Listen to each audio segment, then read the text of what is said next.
বন্ধুরা দেখুন, এইরকম আমার বাড়িতে একটা 12 মাসি লেবু গাছ দেখুন আবার পুনরায় ফুল আসতে আরম্ভ হয়েছে। দেখতে পাচ্ছেন গাছ ভর্তি লেবু ধরে আছে, আবার পুনরায় লেবু চলে এসেছে এবং লেবু ধরতেও আরম্ভ হয়েছে। ফুল থেকে কত সুন্দর লাগছে দেখুন, গাছ ভর্তি। এইরকম একটা ভিটামিন সি সমৃদ্ধ খাবার যদি আপনারা ছাদ বাগানে লাগান, আর কোনো চিন্তাই নাই।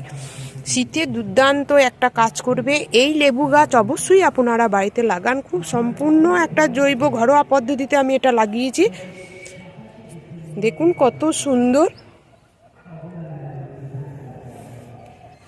প্রতিটি ডগায় ডগায় প্রচুর ফুল চলে এসেছে। দেখুন এখন যেহেতু এইটা এক একটা পাতা হলুদ হয়ে গিয়েছে, এই শীতকালে এটা এই একটা সমস্যা, এটা ঝরে যাবে, আবার নতুন করে পুনরায় আবার পাতা গজাতে আরম্ভ হবে। এর জন্য চিন্তার কিচ্ছু কারণ নাই। যারা গাছ লাগিয়েছেন তাদের এই নিয়ে চিন্তার কোনো কারণ নাই। আবার দেখবেন নতুন করে আবার শীতের শেষে আবার নতুন করে পাতা ডালপালা গজাতে আরম্ভ হয়েছে।